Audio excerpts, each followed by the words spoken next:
Podemos? Bom, pessoal, dando prosseguimento aqui ao nosso evento, vocês devem ter visto que o nome da minha apresentação era A Ética da Impossibilidade. Isso tem um motivo, talvez até um pouco mais estético, é uma provocação, porque a princípio o nome do seminário era A Impossibilidade da Moral, né? Mas acabou que o termo otimismo versus pessimismo dominou um pouco o tema, mas de qualquer modo eu vou manter essa apresentação de uma forma mais ou menos, digamos, improvisada, porque não tive muito como preparar um texto anterior, porque o meu texto, de uma certa forma, seria uma resposta ao texto do professor Cabreira, né? Mas, bom, antes disso, deixa eu me apresentar. Sou Marcos Valério XR. XR são apenas as iniciais do meu sobrenome, Xavier Reis. É estranho como as pessoas ficam perplexas diante disso. E, antes de tudo, queria agradecer muito ao professor Cabreira por essa oportunidade. O professor Cabreira é quem viabiliza essa outra forma de acesso ao mundo acadêmico, né? E lidera o FIGAL e está aí na vanguarda, pelo menos em Brasília, da possibilidade de se fazer filosofia um pouco fora dos cânones profissionais. E é uma possibilidade aberta aos interessados que só posso louvar. Me ajudou muito, me deu muito incentivo, foi uma das pessoas que mais me leu, me comentou, e nesse ponto tenho profundos agradecimentos a fazer. Agradecimentos também ao Fabiano, quem teve a ideia desse seminário especificamente. Foi ele que lançou essa ideia que deveríamos parar de fazer uma simples crítica às dificuldades de se filosofar no Brasil e partir direto da ação. Infelizmente o brasileiro gosta muito de reclamar, né? Mas reclamam, fica muita reclamação e pouco na ação. E, bem, tem uma longa história pessoal também e talvez seja um pouco bom recapitular um pouco a história desse debate especificamente. Eu defendi uma tese de mestrado há alguns anos atrás que se chamou Estética Dourada. Era uma teoria ética baseada em sentimento de empatia, ou seja, uma teoria que não ia muito nas vertentes mais populares da filosofia, né? E ela absorve alguma coisa dessas vertentes, mas tem uma da qual ela absorve muito menos.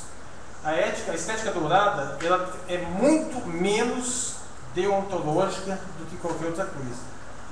Ou seja, muito menos kantiana. E por aí você já percebe uma distinção, uma cisão enorme entre eu e o professor Cabreira, que ele é fortemente influenciado por Kant.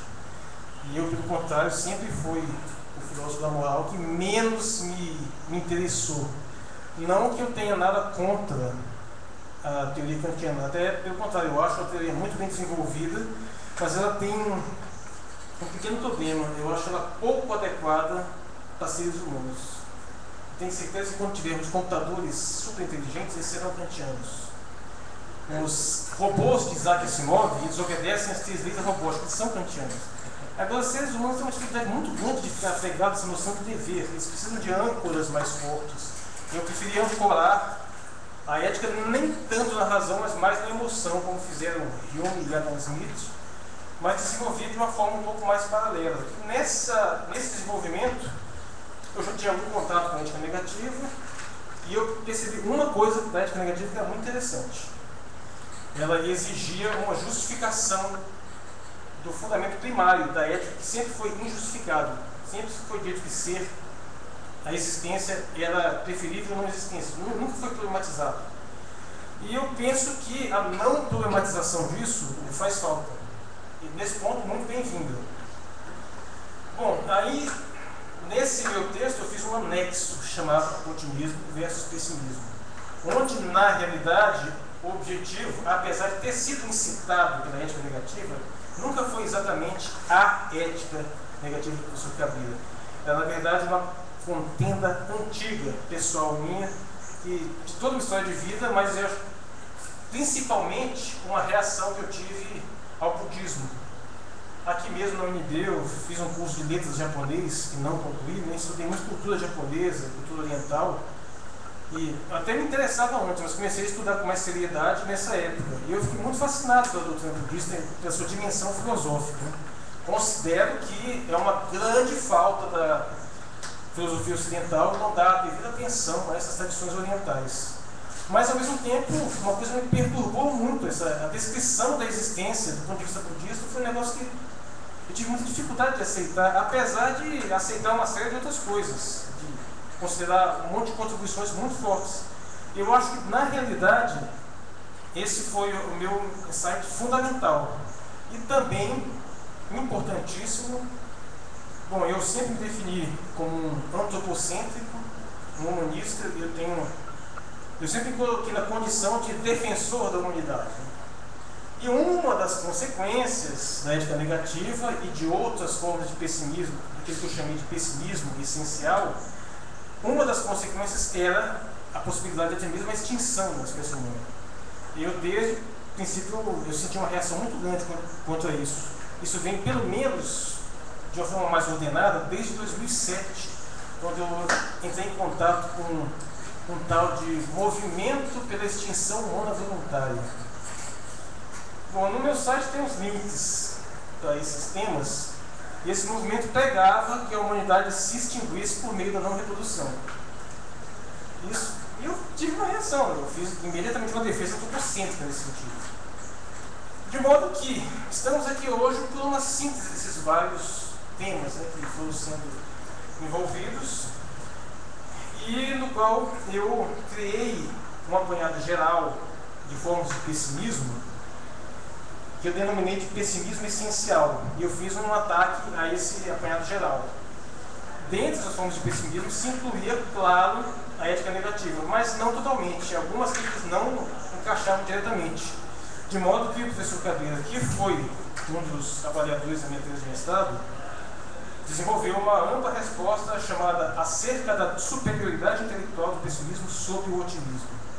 E nesse momento eu vi, bom, a gente precisa reiniciar um pouco o diálogo, porque vários dos argumentos que eu tinha lido, eu acho que não se aplicam ao caso, eu teria que refazer algumas coisas. Então, eu escrevi outro texto chamado Insistindo na Equivalência Intelectual entre o Pessimismo e o Otimismo, que, por sua vez, motivou o texto que o professor Cadeira apresentou hoje aqui. Eu ainda não tive acesso ao texto, espero ter, até porque se eu quiser desenvolver algumas coisas, eu tenho que lê-lo com muita atenção. E aí dá um pequeno problema, né? Porque, como eu não sabia exatamente o conteúdo que seria apresentado hoje, eu não pude vir com a apresentação pronta. Eu estava esperando, evidentemente, improvisar algumas coisas. Eu tinha um monte de expectativas, algumas foram atendidas, mas, para falar a verdade, eu fiquei muito surpreso hoje. O enfoque teve algumas mudanças que me surpreenderam. Penso que houve alguns recuos nos pontos, alguns avanços em outros. De uma certa forma que eu penso que eu me sinto como se nós estivéssemos num jogo qualquer e de repente, ao invés de estarmos simplesmente tentando superar o outro, de repente as regras mudaram um pouco. Isso me tirou um pouco o meu chão, para ser sincero. Aí fiquei até bastante surpreso com algumas coisas. De uma certa forma, em muitos outros aspectos, eu acho que a abordagem do professor ficou bastante mais interessante. Principalmente por deixar Heidegger de lado, só isso já me agradou sobremaneira. Esquecer, né, de ontem, essa confusão. E de modo que o que eu pretendo fazer aqui, então, eu vou fazer o que eu esperava fazer, insistir em alguns pontos. Eu vou ter que abrir mão de outros, porque eu acho que de repente eles não se aplicam mais, não são mais relevantes. E vou, respeitando o título da apresentação, lançar algumas questões que eu acho que possam ter relevância para as apresentações de amanhã, mas que tem mais relevância para a ética negativa. E antes de seguir, eu só queria dar uma palavra sobre também a questão da... O professor chamou de inutilidade das discussões filosóficas. Bom, de uma certa forma, foi até mais ou menos eu que lancei essa provocação, né? Eu lancei dizendo que eu não acredito em refutação de teorias filosóficas. Teorias filosóficas são irrefutáveis. Por quê? Porque teorias refutáveis, como na ciência, elas só podem ser refutadas pelos dados empíricos. Só que as teorias científicas, elas lidam com os dados empíricos de uma forma muito mais direta. As teorias filosóficas não, elas têm uma liberdade de interpretação extremamente maior. Você remove uma série de dados empíricos, é fácil você readaptar. E toda a teoria filosófica, a meu ver, ela fala basicamente do próprio autor. Ela é uma autobiografia, é uma expressão da subjetividade. Eu até cheguei a dizer para o Fabiano Lana que refutar a teoria filosófica de Fabiano Lana é tão absurdo quanto refutar a subjetividade. O máximo que eu posso fazer é delimitar, dizer que aqui não se aplica, dizer que isso não está claro. Eu posso restringir. Como o próprio professor Cabeira falou, o máximo que a gente faz é delimitar as coisas, colocá-las nos seus lugares mais apropriados, mas a gente não consegue derrubar edifícios filosóficos, se é que existem edifícios filosóficos, também não acredito. E ele citou até um episódio curioso, um episódio real ocorrido na minha infância sobre as crianças que discordavam da grafia correta da letra I, né? Quando na verdade isso aconteceu comigo aos 5, 4 anos de idade, não lembro, e eu estava discutindo com um coleguinha dizendo que a letra I se escrevia assim, né? E ele insistia, não, escreve assim, com ponto de exclamação. E aí comecei a concordar, gerou aquela briga, né? Depois, de muito tempo, eu descobri que na verdade eu estava sentado aqui, ele sentado do lado de lá, e a gente desenhando aqui, né? Eu desenhando o I, desenhando o I assim, e eu vendo o I ao contrário. Ou seja, um típico caso de divergência de ponto de vista. Se tivesse tido alguém para chegar, não, peraí, olha aqui, ó, acabava a discussão. Mas para você ver, a questão talvez da discussão filosófica seja basicamente você conseguir superar essa intransferibilidade dos pontos de vista. As pessoas têm cada uma história pessoal completamente irreprodutível. E essa história pessoal constitui sua existência, constitui seu modo de pensar. Eu, sinceramente, não acredito que nenhum sistema pronto possa ser completamente absorvido por uma pessoa sem um sacrifício completo da sua individualidade. Você pode se anular como pessoa e engolir uma coisa todinha pronta. Mas é exatamente o que eu espero que os filósofos não façam. Por isso, mesmo que você seja um kantiano, um heideggeriano, você sempre tem uma interpretação pessoal. Sempre tem um modo diferente de ver. Sempre tem alguma coisa, pelo menos, que você discorda. Quem não discorda de nada é religioso. E, aliás, muitas vezes nem isso. Né? Bom, de uma certa forma, como o próprio professor falou, eu sou muito focado numa defesa da subjetividade. Eu creio que, infelizmente, nossa civilização se especializou em tentar, de todas as formas possíveis, invadir a subjetividade alheia, regular as pessoas internamente, de uma forma mais grave, padronizar as pessoas pelo topo. Por que eu digo isso? Porque eu penso, sinceramente, que o ser humano, ele tende à igualdade no seu princípio, e tende à diferença na sua realização. O que é isso? 2 bebês normalmente são muito mais idênticos entre si do que 2 adultos.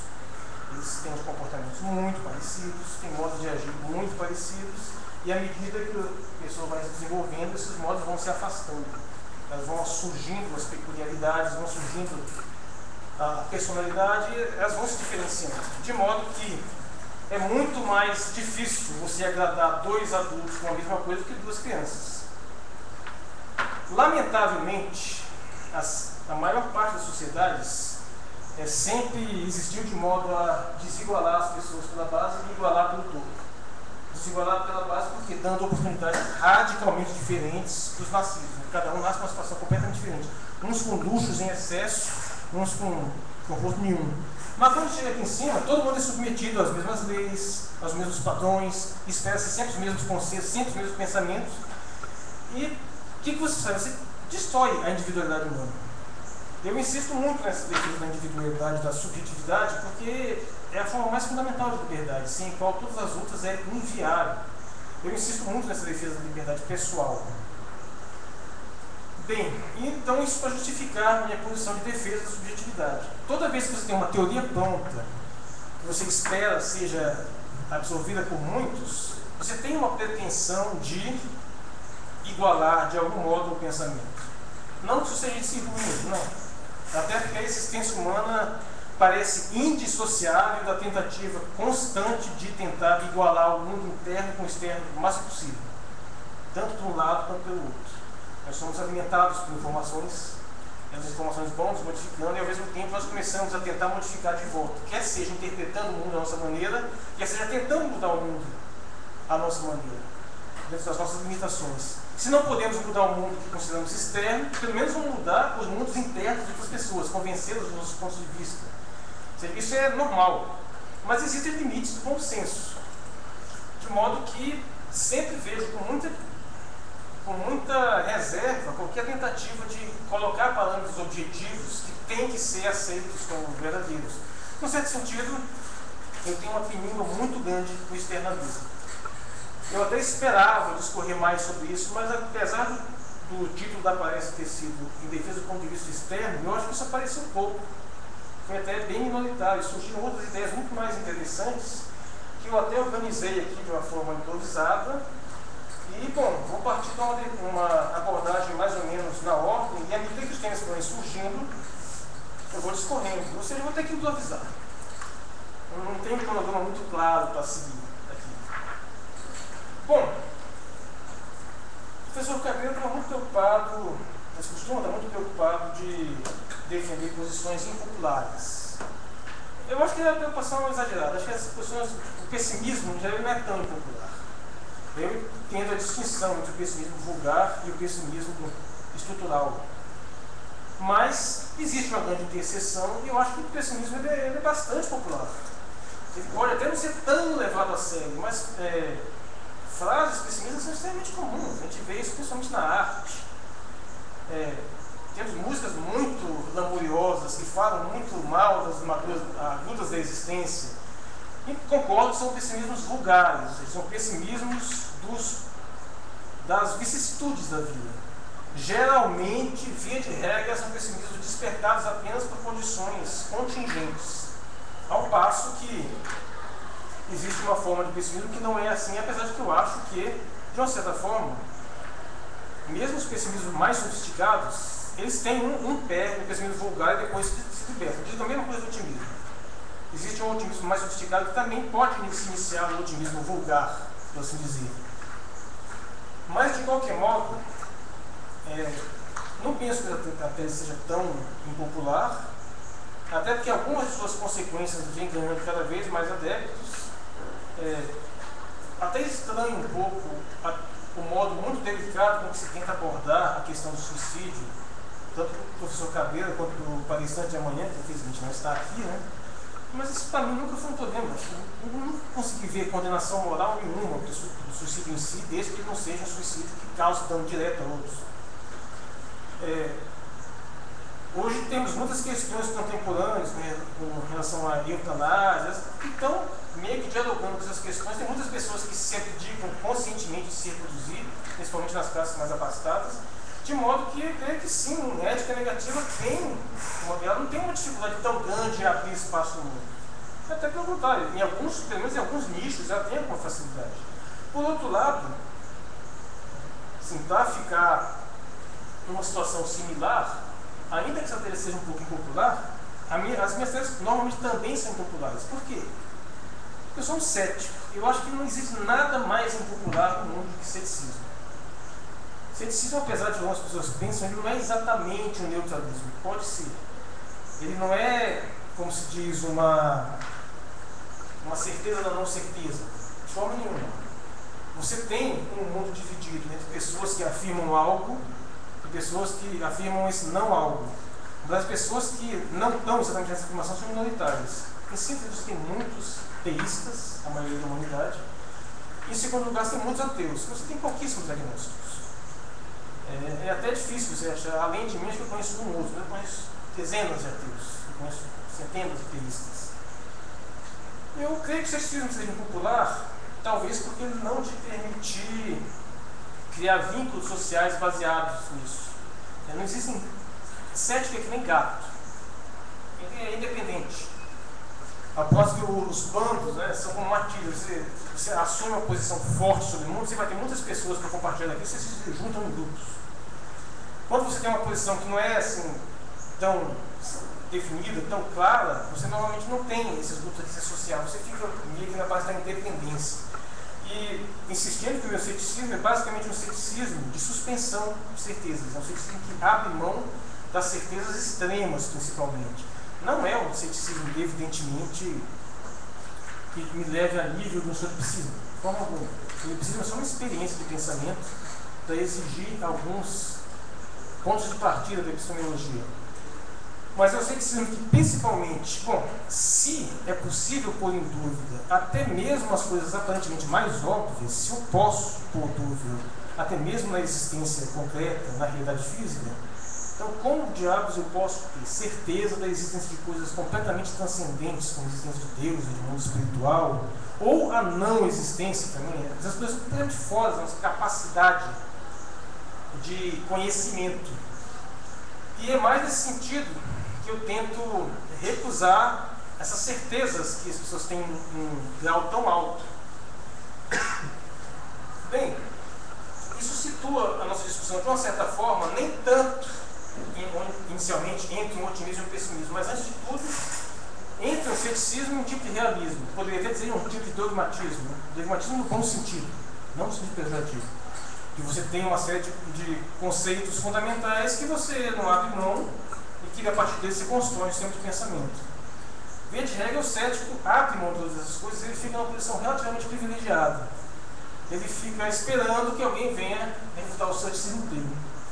O ceticismo, de uma certa forma, é uma posição relativamente confortável nesse ponto. O trabalho dos epistemólogos, como eu aprendi aqui no departamento, é em grande parte centrado em tentar convencer o cético. E o cético só fica lá dele esperando ser convencido. Por outro lado, o ceticismo também tem um certo ônus, em que você coloca a responsabilidade total em cima desse tópico. Alguém, um realista, por exemplo, alguém que utilize dados científicos, empíricos, ele sempre vai ter uma desculpa caso esses dados deles sejam errados. Por exemplo, desenvolveu-se uma série de concepções baseadas em teorias biológicas, teorias científicas. Se um dia chegarem e disserem que todas as teorias estão erradas, não é culpa dos nossos colegas que desenvolveram as teorias em cima disso, né? Poxa, fazer o quê? Lamento, mas o problema estava lá fora. O cético não tem esse privilégio. Ele não faz diferença o que a ciência diga ou deixa de dizer, o que as religiões dizem ou deixa de dizer, para ele tem que assumir totalmente o ônus das suas posições. Bom, mas de qualquer modo, apesar de ter sim um debate forte entre esse ceticismo e esse realismo, eu creio que o tema acabou enveredando mais para se concentrar nesse ponto, otimismo versus pessimismo, que no caso eu diria que é um pessimismo realista, que pretende sim dar uma descrição objetiva do mundo, para um otimismo cético, otimismo que se apoia exatamente na impossibilidade de você ter uma descrição objetiva que diga as coisas como elas exatamente são. E se você não tem essa possibilidade, de certa forma você está livre para escolher sua experiência existencial, para ter a sua própria visão de mundo. Não existe uma superioridade essencial entre alguém que decide acreditar especificamente numa coisa ou noutra, desde de uma forma razoavelmente moderada, né? Não significa acreditar numa coisa absurda, achar que posso voar, achar que eu posso estar desaparecido, não. Acreditar em coisas que pelo menos não são diretamente testáveis. Mas o fato é que você tem liberdade para acreditar nisso, tem, mas você pode também ter certezas excessivas e abusar dessas certezas. Eu diria que a maior parte dos nossos problemas são abusos de certeza, principalmente por sistemas ideológicos, que estão tão absolutamente convictos que as suas posições são válidas, que acham no direito que você pode impor as posições aos outros até na base do cálculo do mal menor, né? Justifica uma guerra, justifica uma revolução, justifica até um genocídio em prol de uma verdade que você está absolutamente convicto que existe e que, se você for fazer uma investigação severa, você pode observar que de repente não tem nada de sólido por trás. De qualquer modo, sentando no tema, o professor levantou explicou muito bem a minha posição. Eu até achei que teria mais dificuldade, achei que teria que corrigir algumas coisas, não, eu acho que ele explanou de uma forma muito clara, até porque fez explicações bem precisas. Eu penso que, para qualquer que tenha prestado atenção, conseguiu captar a minha posição bem colocada. Mas eu tenho que acrescentar algumas coisas, adicionar algumas coisas que, é claro, não teriam como ser plenamente explicitadas.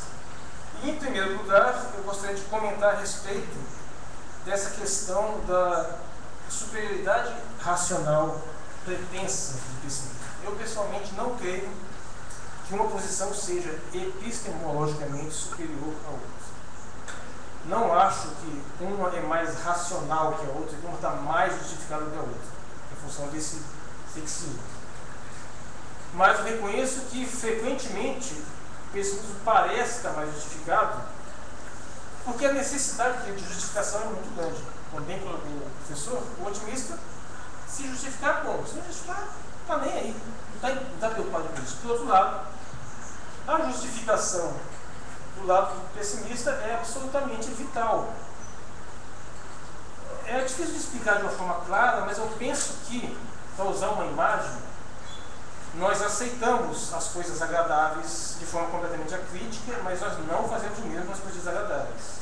Nós sempre queremos razões para as coisas que nos desagradam. Se alguém, um desconhecido, chega, uma pessoa que mal conhece, chega para você e te faz grandes elogios, acha que você é uma pessoa maravilhosa, você pode ficar até um pouco inquieto. Por quê? Mas você não vai ficar revoltado com ele. Você não sabe por que essa pessoa admira tanto, mas ela te admira. Bom, agora, se a pessoa chega te escolhendo, diz que você é um tremendo embatado, aí você vai exigir as razões. Não, você explica isso que você falou. Ou seja, de uma certa forma, apesar de que pode parecer, não é só a religião que é etapa de salvação do sofrimento, a razão também pode ser. Até em psicologia existe o racionalismo em psicologia, a racionalização, quer dizer, é um dos modos de você reagir ao sofrimento, um modo de você lidar com o sofrimento. E, apesar de tudo que diz o professor, eu acho que não dá para separar o viés pessimista do mundo de um certo viés, não sei se trágico, né? Eu tento achar que é mais trágico, ele diz que é patético, não sei. Mas um certo viés, alguma infelicidade, porque o professor até falou várias vezes, vocês têm alegria de viver, eu não tenho. Vocês entendem? Falou várias vezes. Isso ocorre muito frequentemente no discurso. Então eu não vejo como desassociar uma coisa da outra. Eu acho que uma posição pessimista parte sim de um sofrimento original. Não necessariamente um grande sofrimento, mas um que é um incômodo original. E nesse sentido eu achei muito estranha a colocação de que o ponto de partida do otimismo também é o sofrimento. Fiquei um pouco incomodado. Nossa, a princípio me parece que não. Me parece que você poderia descrever o otimista como aquele que está lá, não aponta nem aí para nada, nem sabe que é otimista. De repente alguém chega com um discurso, daquele discurso incomoda ele e começa a se articular. Você poderia descrever dessa forma. Mas eu posso entender a afirmação do professor Cabreira por uma distinção que eu próprio fiz sobre um otimismo artificial e um otimismo mais, ele chama de espontâneo, mas esse espontâneo é o termo mais, não tem um termo muito bom, um otimismo um pouco mais autêntico, mais natural. Que se o nosso mundo parece muito otimista, eu penso que isso é um otimismo falso, um otimismo construído artificialmente. Por quê? Porque, queremos ou não, a maior parte da espécie humana ainda é religiosa. E as religiões são uma resposta àquilo que eu chamei de pessimismo essencial. O que é o pessimismo essencial? É o pessimismo que não está baseado apenas nas contingências do dia a dia, ele não está baseado apenas no fato de você ter incômodos e ter perigos, mas ele afirma que a existência é essencialmente ruim. Ela não tem como ser boa. Ela pode ter alívio, mas ela não tem como ser boa. E, na verdade, as religiões partem disso. É evidente, né? O cristianismo parte da ideia da corrupção total do ser humano. Ele é decaído, ele é incapaz de salvar por si próprio. Ele precisa de uma divindade para salvá-lo. E aí, ele coloca esse pessimismo essencial, o ser humano é essencialmente corrompido, e logo em seguida vende a solução. A solução está aqui, você tem que aceitar Jesus como Salvador, e todas as religiões são mais ou menos parecidas. Você vai para o Oriente e no mundo. O budismo é basicamente a mesma coisa. Nesse sentido, esse pseudo-otimismo que você vê não passa de uma reação desse pessimismo essencial que dominou a mente da maior parte da humanidade, que acredita nos seus valores religiosos. Dessa forma, se essas pessoas são otimistas, é porque elas acreditam em ficções. Elas têm certezas absolutas sobre coisas transcendentes, que um Deus vai vir salvar ela, que vai ter o segundo advento, nossos problemas vão ser resolvidos porque Jesus vai voltar. Ou seja, tudo isso depende de uma série de justificações assim, difíceis de se colocar. Eu penso que um otimismo mais puro, ele não é baseado nisso. Ele ele é original, ele não precisa de uma teodiceia dessas para sustentar. Ele simplesmente é baseado no impulso vitalista, sim. Você tem um impulso vital, uma compulsão, e você aprende a administrar isso na boa. Você acha que o mundo te dá uma série de possibilidades, a existência pode ser muito ruim, ninguém tem como negar isso, mas ela pode ser suficientemente boa para justificá-la. Justificar em que sentido? Vale a pena estar vivo, vale a pena ter nascido, nasceria de novo, vale a pena procriar, porque se a possibilidade está aberta a mim, está aberta aos outros. É basicamente essa a ideia que está por trás desse continuismo mais natural. Bem, e evidentemente o professor abordou uma série de pontos, né, onde contém essas teses. Apesar da apresentação ser muito boa, não teve evidentemente tudo que pode ter sido aprendido. O ideal é que as pessoas lerem os textos que estão nesse endereço perfeitamente acessíveis. De modo que eu vou passar agora para os pontos que foram apresentados, que eu usei como uma das primeiras insistências do professor Cabelo, que é a impossibilidade, que se chama a impossibilidade da moral. Bom, e aqui eu tenho que fazer um parêntese, que via de regra, creio que a maioria dos meus colegas tratam os termos ética e moral como sinônimos, indistintamente. Não vejo nenhum problema com você pode construir todo o sistema assim, mas eu penso que uma distinção entre ética e moral é extremamente útil. O argumento de que uma vem do grego, outra vem do latim, que significa a mesma coisa, eu acho irrelevante, porque se fosse assim, metafísica e sobrenatural também deveriam ser sinônimos, né? E evidentemente nós não tratamos assim. Não tratamos assim. Nesse momento está abrindo um concurso de professor de metafísica. Mas se fosse professor de sobrenatural, ia chover candidato, né? Bom, e o fato é que nós distinguimos as palavras ética e moral no dia a dia, frequentemente. Ninguém fala em comissão de moral da Câmara. As pessoas falam em comissão de ética. Ninguém enuncia a ética da história, a moral da história. As pessoas vão para a rua reivindicar ética e não moral. As pessoas podem usar moral no sentido pejorativo, no sentido do indivíduo moralista, indivíduo retrógrado, mas nunca se usa ética no sentido pejorativo. Essa distinção é espontânea. E eu gosto de apelar para essa espontaneidade e dizer, basicamente, que ética tende ao universal. Tende ao universal, ou seja, está presente, de uma certa forma, em elementos que podem ser encontrados em todas as culturas. Não sei se dá para ler, mas não dá para fazer muito melhor com esses pincéis atômicos horríveis aqui. E, inclusive, o apagador também não apaga. Então, tá pau a pau, né? Pincel não escreve, o apagador não apaga. Tá bom. E a moral, eu creio que ela trata mais do particular. Mais uma vez, insisto, não estou acusando de errado em outra concepção. É apenas um modo como eu achei para distinguir e operacionalizar uma questão que eu penso que, colocado dessa forma, pode ajudar a rever algumas afirmações. O que eu quero dizer com universal? São preceitos sem os quais é impossível estabelecer uma sociedade. Não tem como um grupo humano viver ou existir se não tiver algum tipo de restrição a alguns atos básicos. Se não tiver algum tipo de restrição, por exemplo, ao assassinato. É restrição, não é bem uma proibição. Aparentemente todos os grupos humanos também permitem em algum grau, mas sempre com restrições. Não existe uma sociedade qualquer onde qualquer um pode chegar e arrebentar a cabeça do outro à vontade. Não tem. Não dá nem para conceber uma sociedade assim. E, de uma certa forma, esses preceitos éticos são muito poucos. É basicamente a restrição ao assassinato, a agressão física, a mentira. Eu não creio que passem de 5 ou 6. Por outro lado, os preceitos morais são aqueles que variam de cultura para cultura, que podem ser aceitáveis aqui ou ali. Em algumas é proibido usar cabelo comprido, usar cabelo curto. Ou seja, você pode suspender esse princípio que não faz a sociedade continua existindo da mesma forma. Mas você não pode suprimir os princípios éticos.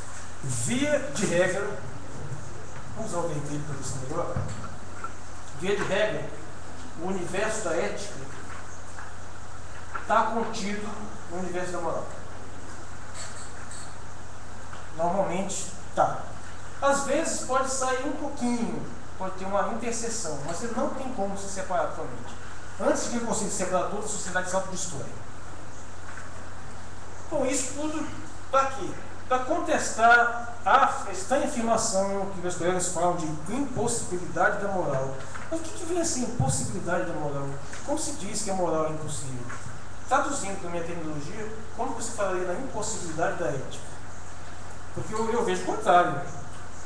Eu acho a impossibilidade da civilização sem preceitos éticos. Como que você diria que é impossível? Em que sentido isso significa dizer que é impossível essa ética? Seria... Bom, tem um texto recente do filósofo italiano chamado Paolo Flores d'Arcais que colocou isso de uma forma bastante clara. Eu achei bastante interessante e achei muito interessante criticar. É um filósofo ateu que vive quebrando pau lá na Itália com os religiosos. Né? E ele basicamente colocou de uma forma que só pode ter duas possibilidades. Uma, afirmar a impossibilidade desse sentido seria dizer que nunca se encontrou um sistema que esteja presente em todas as sociedades, um sistema de fato universal. Realmente não. O sistema é uma coisa mais complexa. O que eu digo é que existem preceitos universais. Poucos. Existe em todo e qualquer tipo de sociedade, mesmo em grupos pequenos, algum tipo de restrição contra assassinato. Mas esse preceito, evidentemente, não é igual. Eles variam largamente. Alguns têm proibição absoluta, a ponto de você ter que se sacrificar para poder não infringi-los. Outros admitem vastas exceções. O nosso sistema jurídico atual admite exceções. Então, nesse sentido, claro, não existe nada que possa ser encontrado da forma idêntica em todas as culturas. Outra afirmação talvez fosse dizer que nunca se conseguiu construir um sistema ético que eliminasse as infrações. Essa afirmação me deixaria um pouco perplexo, porque se isso fosse possível, provavelmente o sistema não seria nem necessário. A necessidade do sistema é pela ocorrência do fato, e é por isso que eles são mantidos. Se o fato for completamente eliminado, o sistema deixaria de existir, a gente não teria nem noção de ética. Não faz sentido. Você tem que, as leis, elas visam restringir, elas visam conter, elas não visam eliminar. É impossível eliminar todos os males que se cometem. A gente não tem como extinguir o assassinato, o roubo, tudo. A gente simplesmente restringe do melhor modo possível. Nesse sentido, é a minha provocação. O que significa dizer a impossibilidade da ética? A ética da impossibilidade. O que está por trás dessa afirmação da impossibilidade da ética? É uma pergunta que eu vou deixar para o meu colega Fabiano abordar amanhã, vamos ver o que eles têm a dizer sobre isso. Talvez eu simplesmente não tenha entendido bem o problema, mas, pelo menos do meu ponto de vista, é uma coisa estranha de ser afirmada. Bem, e nesse sentido,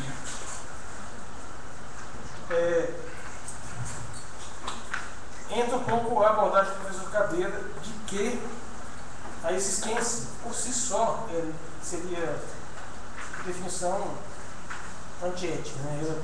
Parece que o existir pressupõe você atropelar a existência alheia. Eu vejo com uma certa estranheza essa afirmação. Evidentemente que isso acontece. Mas vamos você exigir primeiro ao âmbito humano. Evidentemente que frequentemente atropelamos as necessidades alheias. Mas isso é realmente necessário? A gente depende da cooperação. A gente não pode existir sem cooperação. A gente já nasce causando sofrimento para a mãe. Né? Mas a partir desse momento, toda a sua existência depende da ajuda externa. E ao longo de toda a sua vida vai depender da cooperação. As pessoas não vivem via de regras separadas. Até o eremita que vive isolado, ele dependeu dessa cooperação alguma vez. Então, em que sentido significa dizer que viver necessariamente é atropelar a existência alheia? Eu entendo que pode ser, em alguns contextos, principalmente quando a população cresce demais, isso é inevitável. Quando existe escassez de recursos, claro, não tem para todo mundo, alguém vai ficar sem. Mas e em contextos separados disso? Vendo algumas pessoas que parecem que querem fazer uma pergunta, uma colocação, eu pediria para... É uma coisa muito gente, muito séria. Eu pediria para deixar para depois, para não cortar um pouco a mente de assunto, senão correr risco de mudar de assunto. Bem, voltando, em que sentido você pode afirmar que a existência necessariamente é nesse sentido antiética? Você atropela a existência alheia. Eu entendo isso se você estender, você sair para fora da espécie humana. Claro, para existir precisou matar uma série de outros seres vivos. A gente poderia até ser vegetariano, mas a gente ainda precisaria causar algum grau de dano a outros seres vivos, nem que seja matando bactérias, né, para poder se manter vivo. Mas eu acho isso pessoalmente irrelevante, porque a ética é uma construção humana. Ela só faz sentido a partir dos humanos, para os humanos, em prol dos humanos.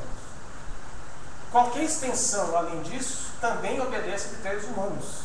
Eu posso ter preceitos éticos que me proíbem de matar animais, mas esses preceitos são implementados pelos seres humanos. Eles não estão na natureza. A ética é um domínio completamente humano. A gente aplica ela obrigatoriamente nesse universo social. O modo como a gente aplica fora do universo social é extremamente customizável. O que eu quero dizer, basicamente, é que o ato de você matar um outro ser vivo não tem intrinsecamente uma dimensão de ética. Porque não existe ética na natureza. Ética é construção humana. O modo, a gente pode até definir como um antiético isso, mas não muda o fato que vai ser um vez antropocêntrico. E o que significa ser antropocêntrico nesse caso? Simples, você definir todas as coisas em torno dessa experiência humana. O que significa ser humanista nesse caso? Abrir mão de pressuposições que entidades não humanas ajudaram a construir nosso mundo com nossas existências.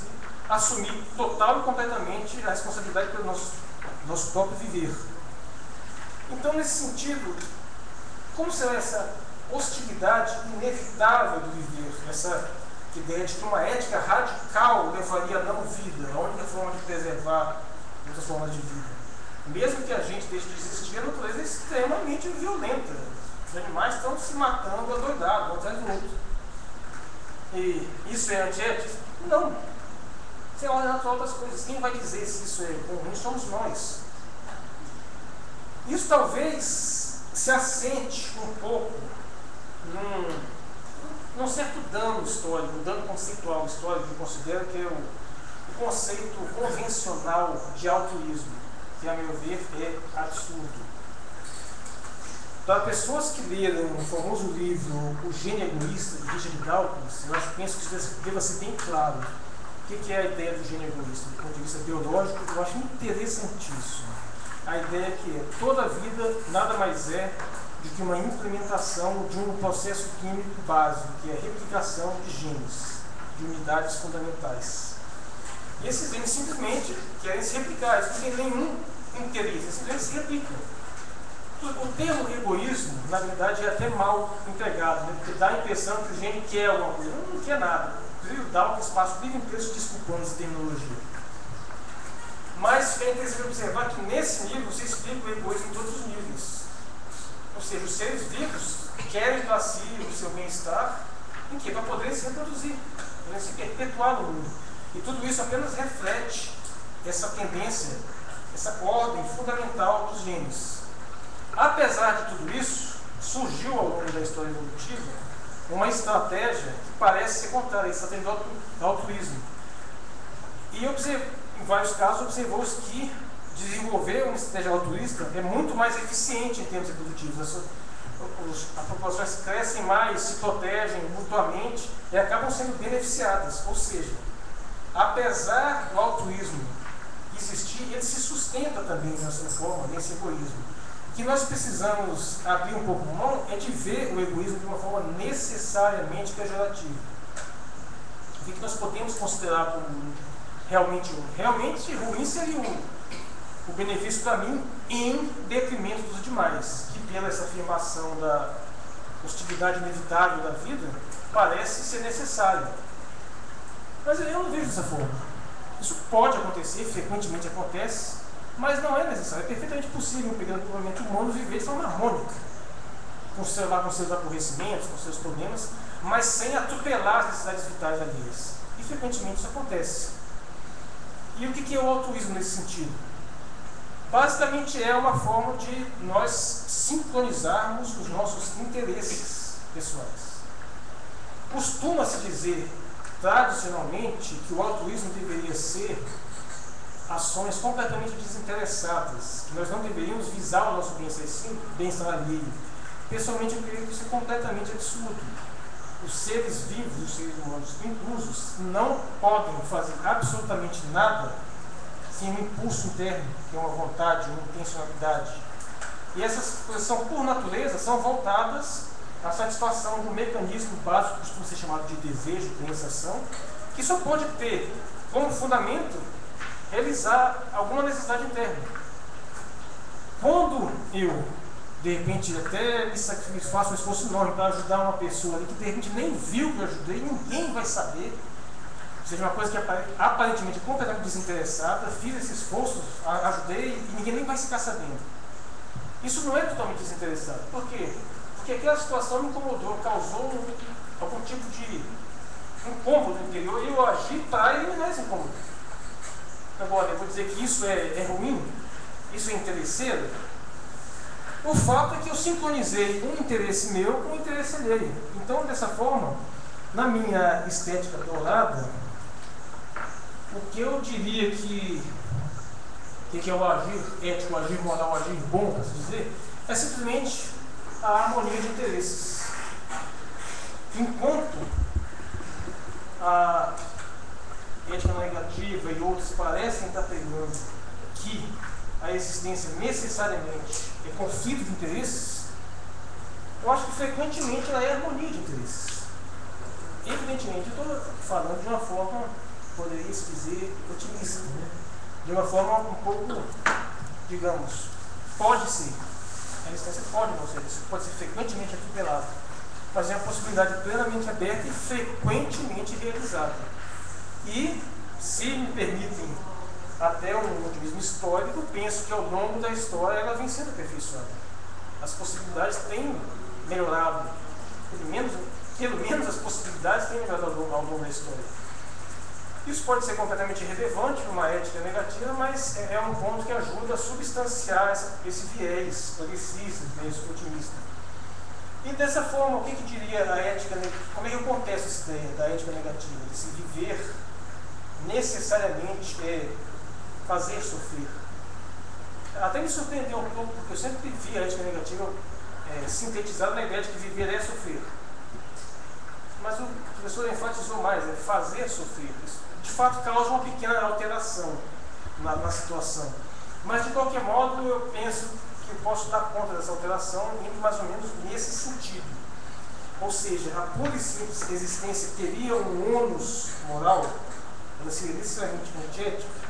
Penso que não, acho que isso não é necessário. E, bem, o fato é esse, eu não vejo essa relação necessária entre viver e fazer sofrer. E, evidentemente, a pessoa deve insistir